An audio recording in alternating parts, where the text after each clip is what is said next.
It's not like any other podcast, coming to you straight from the heartland where investing is told like it is. It's time for Darin Garman's Paranoid Banker Podcast. Hold on, because here comes the next episode of the Paranoid Banker Podcast. Hey everybody, Darin Garman here, and welcome to this week's podcast where we're going to talk about forming, creating, having your own board of directors. Now, this is no matter who you are, by the way, because when you think about board of directors, you probably get a picture in your head of some high-rise office building or skyscraper or new building with gold-plated elevators and all this kind of stuff, and men in suits. And I mean, I'm not just singling out men, but I mean that's typically what you think of as men in suits and sitting around a table and talking about the business and the operations, right?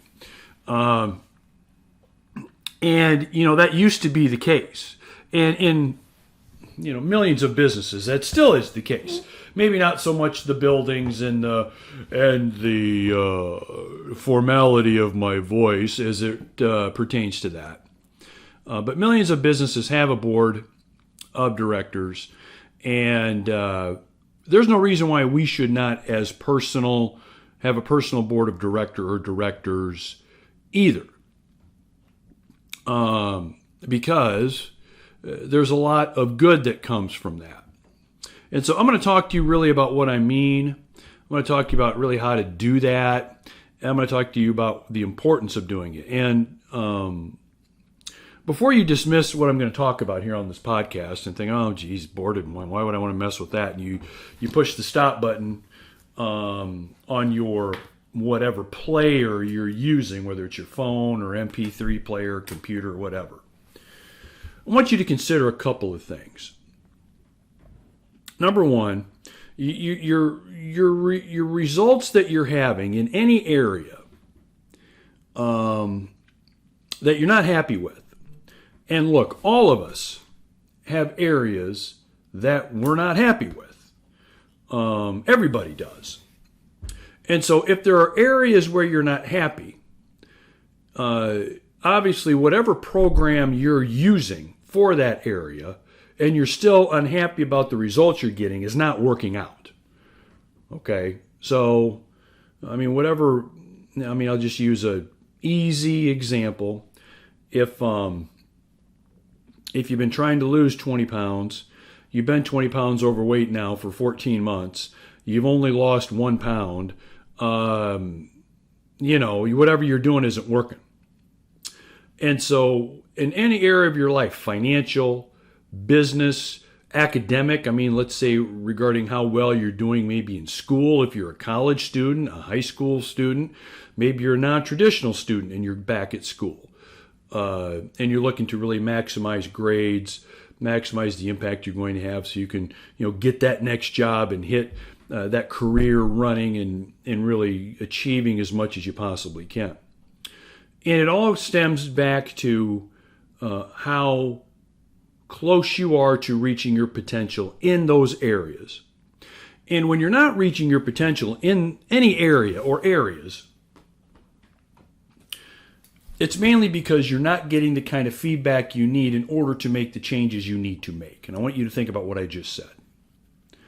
If you're not making changes or getting the kind of results in the areas that you really want results, whatever areas they are, it's probably because you're not getting the right kind of information, feedback, or constructive instruction on how to get your shit done in that area.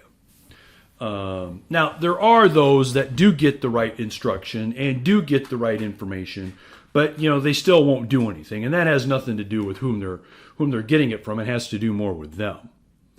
But I want to use an example, a real one that I just had. So the last couple of days, I've had a board meeting with the board of Heartland Investment Partners. So for those of you who don't know, Heartland Investment Partners is a real estate partnership a rather large one in terms of numbers. We have over 220 partners that I oversee and run, for lack of a better way of describing it. I run the partnership. I created it, I run it, and we have 200 plus partners in this partnership. Well, we also have a board of directors for this partnership. Now, this board is not a formal kind of board where they get paid and there's income from it, and so it's not that. These gentlemen are kind enough to offer their time to help improve operations, administration, properties. At the end of the day, they're volunteering their time, and there's 5 of them. They're volunteering their time, so at the end of the day, the partnership makes more money. I mean, that's really, at the end of the day, what they're doing and why they're doing it. Okay? And so the last couple of days have been behind closed doors, all of us in a room meeting, going over stuff. And I'll tell you exactly how the meetings went. Now, this is from me. This is my point of view. The first 80% of the meetings, there was a lot of constructive processes, reviewed strategy, recommendations, just a ton of back and forth. And it was very, very productive. As a matter of fact, we've got a really good direction for the rest of this year and into next year, and have really gone a long way in making some decisions on, like I said, at the end of the day, what's going to make our partners and all of us a lot more money at the end of the day with our multifamily communities. Okay. Well, the other 20% was information I didn't want to hear. And it was really about how I, Darin, could be, should be, and what I need to be implementing to do a better job. They were questioning some decisions I had been making. They were questioning the way I had been completing some multifamily transactions, some investments. They were questioning some of our investments. They were questioning the way we made the investments. They were questioning the thought processes behind the investments. And in a lot of these, they didn't agree with me. As a matter of fact, there was some heated discussion from time to time between them and I on this, which, as an aside, is very healthy and needs to be done. Okay? So there needs to be an atmosphere where you can freely be expressing your opinion and your information back and forth, in order to be able to communicate effectively. There's no, keeping your mouth closed and not saying anything in these kind of meetings. And the last 20% of the meetings, I was just getting the shit beat out of me, pretty much. And I didn't like it.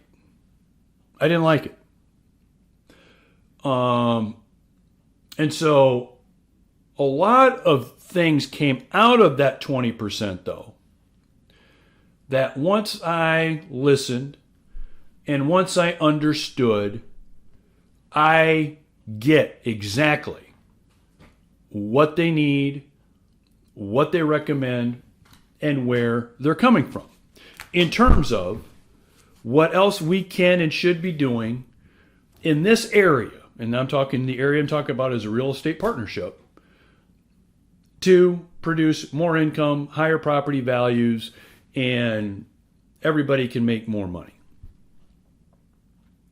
As a matter of fact, a couple of things they mentioned I hadn't even thought about.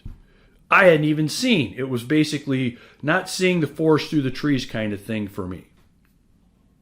Now, the good news is, after a lot of back and forth, the last 20% of that meeting, now we've got a real exciting trajectory mapped out for where our company, which is doing well, okay, where our company is going to be doing fantastic in the coming year, 2 years, 3 years. And if we wouldn't have had this dialogue, not only the beginning part where we did a lot of strategy stuff, but towards the end where it was a lot of Q&A and taking me to task on some things, it wouldn't have been even close to as an effective meeting and time together as it could be. Now, why is that? It's because I decided to spend time with people that will make me better. That's really it. So, did I have other things to do? Sure. Were there maybe more important things to get done? Heck yes. But when it comes time to be spending your time with people that can and actually look forward to and will volunteer in this case, not only to make what you're doing better, but to make whatever is going on maybe in their lives better at the same time, it is win-win. And what I just described to you is not just in the small silo of this real estate partnership that I oversee and run and manage. This pertains to everything. Everything. And by aligning yourself, no matter what you want to be better at, by aligning yourself with people that are either more experienced in areas that you may not be, let's just say in areas that you may be weak, okay? Aligning yourself with those people that are stronger in the areas where you may be weak and spending time with them and even understanding that they may be telling you things you don't want to hear to get you to the level you want to be at is a huge breakthrough. Huge. In understanding what needs to be done to accomplish the things you want to accomplish in whatever it is you want to accomplish. So having those people that are more experienced, better than you in the areas that you want to be better at, and having the communication with them and doing that is really having your own board of directors. So if you're someone that has been struggling with things, maybe it's time to get working on this. Rarely, if you're an island by yourself, rarely are you going to be able to accomplish the things you want to accomplish in whatever area of your life you want to accomplish them in. Physical, mental, spiritual, social, doesn't matter. Okay? Maybe more than one. Possibly more than, if you're like me, you can have more than one. And I'm just talking about the silo of a real estate partnership here. There's lots of silos that you can do this in. And it really, again, is predicated upon making the decision to then align yourself with those people that are weak in the areas that are strong, in the areas that you are weak, communicating with them, spending the necessary time with them to shore up your weak areas so that you can improve in whatever it is that you want to improve at. And so if you're sitting around with a bunch of folks and you're asking them, what do you think I should do to, you name the issue or the problem or the area that you're not reaching your potential. Rarely would this come up, right? Rarely would this come up. Well, read a book or, work harder or work longer or spend more time on it, that kind of stuff. That's what you'd hear. Somebody may say, well, hey, I know so-and-so, why don't you give them a call? So you may get that.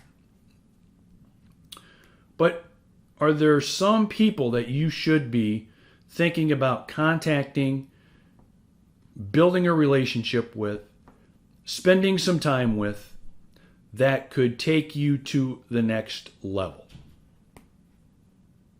Think about that. Because here's like a little secret. Those people are not only out there, but the majority of those people would actually probably look forward to helping you. Okay? Because at one point in time, they were probably where you are right now. And, the opposite of this is spending time with people that aren't better than you in areas that you want to be better in and expecting to get the kinds of results that you want. So if you're disappointed in that, well, come on, wake up.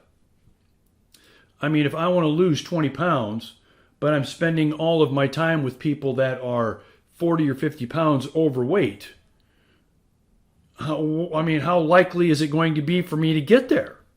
It's not. It's not. If I want to be getting straight A's in college, but I'm spending my time with people that are doing drugs, drinking, hanging out, and either getting their homework in late, not studying, and winging it, okay, what's the likelihood? And I know those examples are obvious examples, but we could go over hundreds that aren't so obvious that we all know we're probably all involved in from time to time, right? So, who is it in your world that you know that is better than you in areas you want to be better in? That's like number one, and you want to kind of make that list. Number two, how can you communicate with them and basically ask them if they would have an interest in helping you out with whatever it is that you're working on, whatever problem, challenge, goal you're looking to achieve. How can you get in touch with them to see if they would help you with that and through that process? Okay. And then how can you communicate with them? And so before you do this, because I am making it sound a little too simplistic, I know, but it really is that simple. Here's the caveat. So before you do this, you need to make sure that you don't approach anyone that you want to be a board member of yours with the thought that you're going to monopolize their time on your issues, problems, goals, objectives, and what you want to achieve. Because that's not what they want to do. They'll be willing to take some time to help you, some time to give you the kind of information that will be of great leverage for you to where you want to get to and where you want to be. But look, so don't expect them to want to talk to you on the phone for 3 hours at 10 p.m. at night. Okay? Or spend an entire 2 days with you. You need to be respectful of these people. Okay? Respectful. And understand that you're not a priority for them, but that if you ask in the right manner and in the right way, these people will come to the plate and more than likely will help you. So, is it time for you to have your own board of directors? In one area? 2 areas? Is it time? And before you have 8 areas that you think you need 8 board of directors, before you do that and start thinking that way, just start with one at a time. Okay? Just pick one of the areas in your life, business, personal, financial, spiritual, whatever, that is just one, that can really be a game changer for you. If you can shore up some of those weaknesses that are preventing you from getting to where you are to where you want to be. Start with that and get that one done first. Then move on to another one. That's the easiest way to do it. One of the things that I've really, really worked hard on over the years that's helped me personally is spending time with people that are better than me in a lot of things that I'm weak at. And trying to do that a lot. And there are times where it's gratifying and fun. There are also lots of times where it's humbling, sometimes embarrassing, and sometimes hard to hear, listen, and understand especially the things that you don't want to hear, listen, and understand. But it's exactly, many times, what you need to know, hear, and understand. And the sooner you get that message, the sooner you're going to get to where you want to be. Okay. So hopefully this week's podcast, as short as it was, can give you some insight in helping you get to where you want to get to faster in whatever areas that you want to really improve in your life, in whatever areas you want to reach your potential in. And this kind of strategy will work. All right? Have a great day, have a great week or weekend whenever you've decided to listen and join me. Talk to you later. Bye-bye. Thanks for joining Darin Garman's Paranoid Banker Podcast. For investment questions, comments, or to get in touch with Darin, go to www.garmanblog.com. Thanks for joining Darin Garman's Paranoid Banker Podcast. For investment questions, comments, or to get in touch with Darin, go to www.garmanblog.com.